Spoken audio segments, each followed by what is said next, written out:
Graça e paz do Senhor Jesus a todos. Hoje nós vamos continuar os nossos estudos de 2 Coríntios, capítulo 11. Ontem nós estávamos vendo que o Paulo estava dando umas chamadas neles, né, de atenção.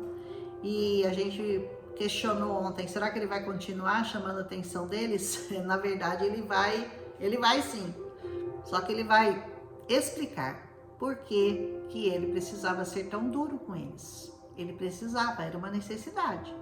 Então ele diz, eu espero que vocês suportem um pouco da minha insensatez.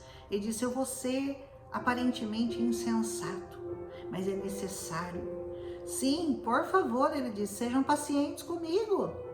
Eu vou falar, eu vou explicar para vocês por que eu preciso chamar a atenção, que eu preciso fazer isso que eu estou fazendo. Ele diz, o zelo que eu tenho por vocês é um zelo que vem de Deus. O que é zelo? O zelo é uma mistura de cuidado e de ciúme. Quando você é zeloso de alguma coisa, é porque você sente ciúmes e porque você quer guardar aquilo, você quer cuidar daquilo. A palavra de Deus fala que Deus é um Deus zeloso, né? Ele é um Deus que tem ciúmes da criação dele. Ele diz, porque eu os prometi a um único marido, Cristo, querendo apresentá-los a ele como uma virgem pura. Por que eu exijo tanto da minha igreja? Por que eu exijo tanto de vocês em questões de santidade?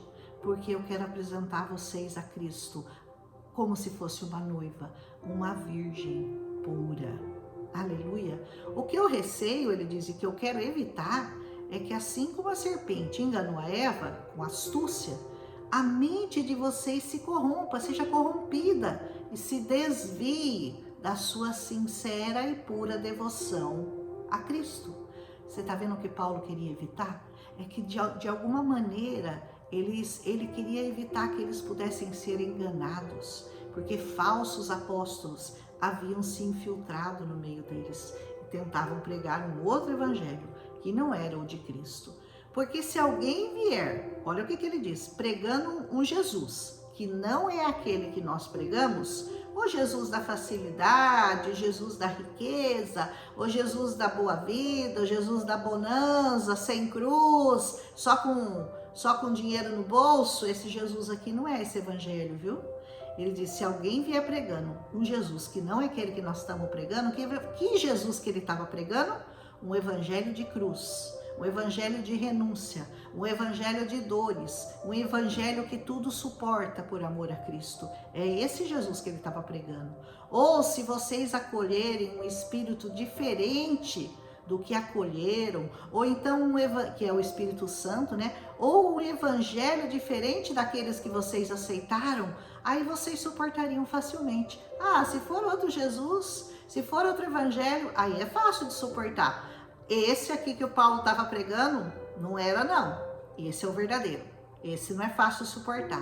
Todavia, eu não me julgo nem um pouco inferior a esses super apóstolos. Sabe aqueles, porque eles andaram com Jesus. Você não andou com Jesus. Eles são apóstolos. Eles são verdadeiros apóstolos. Você não. Você só viu Jesus lá na estrada de Damasco. Mas Paulo sabia muito bem. Ele conhecia muito bem o valor que ele tinha para o Evangelho de Cristo. Eu posso não ser um orador muito eloquente, ele diz, né? Contudo, eu tenho conhecimento. Ele sabia se posicionar, né? Eu posso não ser lá muito eloquente, mas eu tenho conhecimento, gente. De fato, nós já manifestamos isso a vocês em todo tipo de situação. Ou seja, os coríntios já tinham passado por várias situações em que Paulo havia mostrado a eles que ele era capaz de direcioná-los, que ele tinha conhecimento suficiente para isso. Será que eu cometi algum pecado ao humilhar-me, a elevá-los, a fim de elevá-los, pregando-lhes gratuitamente o Evangelho de Deus? Será que eu fiz errado? Será que eu cometi algum pecado quando eu anunciei o Evangelho para vocês gratuitamente? Eu despojei outras igrejas, ou seja, eu usei os recursos de outras igrejas, eu recolhi de outras igrejas, recebendo delas o sustento, a fim de servir vocês, coríntios. Eu despojei a Macedônia lá para poder trazer para vocês, para poder ajudar vocês. Quando eu estive entre vocês, e passei por alguma necessidade, eu não fui um peso para ninguém, para nenhum irmão. Pois os irmãos, quando eles vieram da Macedônia, ele sempre fala dos irmãos da Macedônia, né? Eles supriram tudo aquilo que eu necessitava.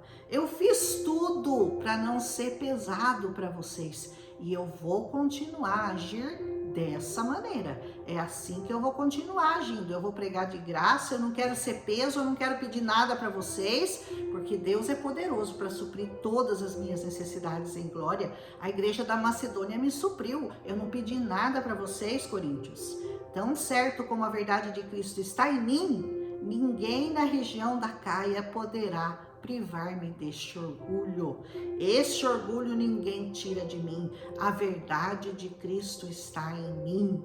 Isso é motivo de muito orgulho para você que conhece o Senhor. É motivo de você se orgulhar, porque você nunca será enganado pela mentira, porque a verdade de Cristo está em você. Por quê? Porque eu não os amo? Deus sabe que eu os amo. Deus sabe que eu os amo. E continuarei fazendo o que faço, a fim de não dar oportunidade àqueles que desejam encontrar uma ocasião de serem considerados iguais a nós nas coisas que eles se orgulham. Eu não vou dar essa oportunidade para aqueles que vão se infiltrar aí e tentando tirar de vocês e serem considerados iguais a nós, que pregamos o verdadeiro evangelho para vocês. Porque tais homens, ele está falando, são falsos apóstolos, são obreiros enganosos, fingem-se ser apóstolos de Cristo. Até hoje não é assim? Você entende que esses falsos apóstolos, falsos obreiros, pessoas que tentam falsificar a verdade do evangelho, ainda estão no meio de nós, tentando tirar lucro, tentando tirar proveito, mas ai deles. Mas se o Espírito Santo de Deus habita em você, você nunca vai ser enganado. Ninguém consegue enganar quem tem verdadeiramente o Espírito Santo de Deus. Você é capaz de reconhecer na pessoa se aquelas palavras e a vida da pessoa é condizente com aquilo que ela prega ou não. Se ela só fala de dinheiro, de prosperidade, de casa nova, de carro, é porque é nisso que ela está interessada. Porque o Evangelho de Cristo não é isso. Amém? E diz assim, isso não é de admirar, porque até o próprio Satanás, ele se disfarça de anjo de luz. Você acha que ele vai aparecer para você de chifre, de rabo, com a cara horrorosa? Não, Satanás tem cara de anjo, anjo de luz. Você imagina como que é a beleza de um anjo de luz? É assim que Satanás se apresenta, com a cara do mais bonzinho do mundo, só que ele é um enganador. Portanto, não é surpresa que os seus servos finjam que são servos da justiça, mas o fim deles, olha, presta atenção, o fim deles será aquele que as suas ações merecem. Não tenha inveja daqueles que ganham dinheiro pregando o evangelho, pregando um falso evangelho, porque o fim deles, você nem vai gostar de saber qual será. Eu faço questão de repetir uma coisa, que ninguém me considere insensato. Mas se vocês assim me consideram, recebam-me então como receberiam um insensato, a fim de que eu me orgulhe um pouco. Me recebam de qualquer maneira, ainda que vocês me considerem um insensato por eu ser tão duro nas minhas palavras, por eu ser tão firme naquilo que eu prego, mas me recebam de qualquer forma, até como um insensato, se vocês quiserem. Ao ostentar este orgulho, eu não estou falando segundo o Senhor, mas como um insensato. Porque quando eu falo de orgulho, eu não estou falando do Senhor, estou falando de insensatez. Amém? Porque no Senhor, o orgulho não cabe. Não cabe. E Paulo dizia, eu me orgulho de ser um apóstolo. Eu me orgulho de falar a verdade. Eu me orgulho de ser servo do Senhor. Nisso sim, você pode se orgulhar. Ele diz assim, visto que muitos estão se vangloriando, mas de um modo bem humano. Não é no Senhor, não. É bem humano. Eles querem glória, eles querem fama, reconhecimento, dinheiro. Mas não é para o Senhor, é para eles próprios. Então, eu também vou me orgulhar. Porque se eles se orgulham, eu, no Senhor, vou me orgulhar. Vocês, por serem tão sábios, suportam de boa vontade os insensatos, hein? de boa vontade vocês estão suportando esse povo que está aí, ó, mentindo para vocês, mentindo. De fato, vocês suportam até quem os escraviza, até quem os explora, ou quem se exalta, ou lhes fere a face. Vocês estão suportando tudo de gente que nem está pregando o verdadeiro evangelho para vocês. Não está dizendo a verdade para vocês, estão explorando vocês. Estão explorando, estão escravizando vocês. Para minha vergonha, eu admito que fomos fracos demais para com isso. Acho que ele demorou um pouco para abrir o olho, né? Por isso ele diz, uma vergonha, porque nesse ponto eu fui fraco. Eu devia já ter arrebentado com eles logo no começo. Naquilo em que todos os outros se atrevem a gloriar-se, e isso eu falo como um insensato, eu também me atrevo. São eles hebreus? Eu também sou. São eles israelitas? Eu também sou. Eles são descendentes de Abraão? Eu também sou. Paulo dizia, são eles servos de Cristo? Eu estou fora de mim para falar dessa forma. Nossa, eu já saí da casinha, estou fora da casinha, Paulo está dizendo, né? Eu sou ainda mais. Talvez ele até se sentisse incomodado de ter que dizer aquilo, né? Mas se ele fala, se eles são servos de Cristo, eu vou dizer uma coisa, ó, e eu tô fora de mim para falar isso, hein? Eu sou muito mais.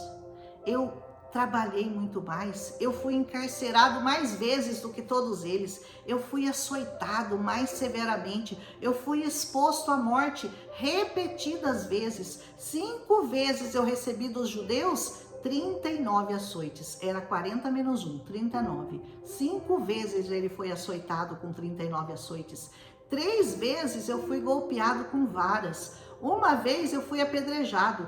3 vezes eu sofri um naufrágio. Eu passei uma noite e um dia exposto à fúria do mar. Eu estive continuamente viajando de uma parte para outra. Eu enfrentei perigo nos rios, perigo de assaltante, perigo dos meus compatriotas, que eram os judeus, perigo dos gentios, perigo na cidade, perigo no deserto, perigo no mar, perigo dos falsos irmãos, perigo de tudo quanto foi lado.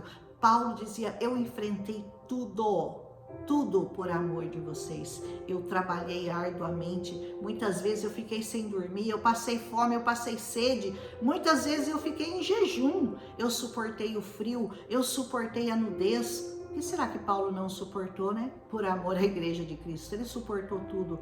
Além disso, eu enfrento ainda por cima, diariamente, uma pressão interior. E sabe qual é? A minha preocupação com todas as igrejas. Além de enfrentar tudo no exterior, eu ainda tenho que enfrentar diariamente essa pressão que eu sinto, esse temor, esse zelo que eu tenho da igreja de Cristo.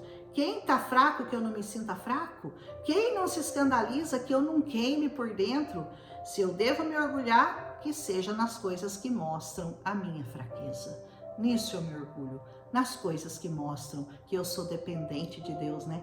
Que mostra a minha fraqueza. O Deus e Pai de nosso Senhor Jesus, que é bendito para sempre, sabe que eu não estou mentindo. Em Damasco, o governador nomeado pelo rei Aretas mandou que se vigiasse a cidade para poder me prender. Mas, de uma janela na muralha, eu fui baixado numa cesta e escapei das mãos dele. Aleluia. E assim Paulo conclui esse segundo capítulo, aliás, o capítulo 11 de 2 Coríntios. Maravilhoso, né? E ele termina escapando por uma cesta, né? O Senhor sempre vai dar uma válvula, sempre vai dar um escape para você, por piores que sejam os seus problemas, por maiores que sejam as suas perseguições.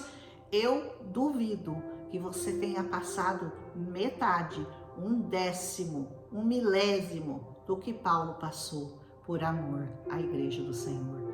E você? Quanto você está disposto a suportar de aflições, de angústias, de perseguições, de dores, de tristezas e manter-se firme e fiel a esta palavra? Porque só os que se mantiverem firmes e fiéis a essa palavra sobreviverão e verdadeiramente entrarão no reino de Deus. Paulo queria guardá-los, queria mostrar para eles o porquê dele estar sendo tão duro, o porquê dele estar cobrando tudo isso. Ele queria apresentá-los para Deus como alguém de quem não tinha nada para se falar, uma virgem pura, a igreja de Cristo purificada. Esse era o desejo do coração de Paulo, por isso ele agia dessa maneira, muitas vezes bravo, muitas vezes irritado com o comportamento de alguns irmãos na igreja. Ele dava lá suas lapadas, mas ele se justificava. Tudo isso é zelo, tudo isso é amor. Que você aprenda a amar a igreja de Cristo, amar o Senhor com esse amor que Paulo demonstra pelos seus irmãos de Coríntios, nessa carta de capítulo número 11 de 2 Coríntios. Amém? Amém? Amanhã nós vamos estar falando de 2 Coríntios capítulo 12, vamos ver como é que o Paulo vai estar amanhã na carta. Todos os dias uma surpresa, né? Cada dia mais bonito, fala a verdade. Um abraço em Cristo Jesus, deixa seu like aqui se você deixou, se você gostou, compartilha com as pessoas que você ama e continuamos amanhã os nossos estudos em nome de Jesus. Um abraço, até amanhã.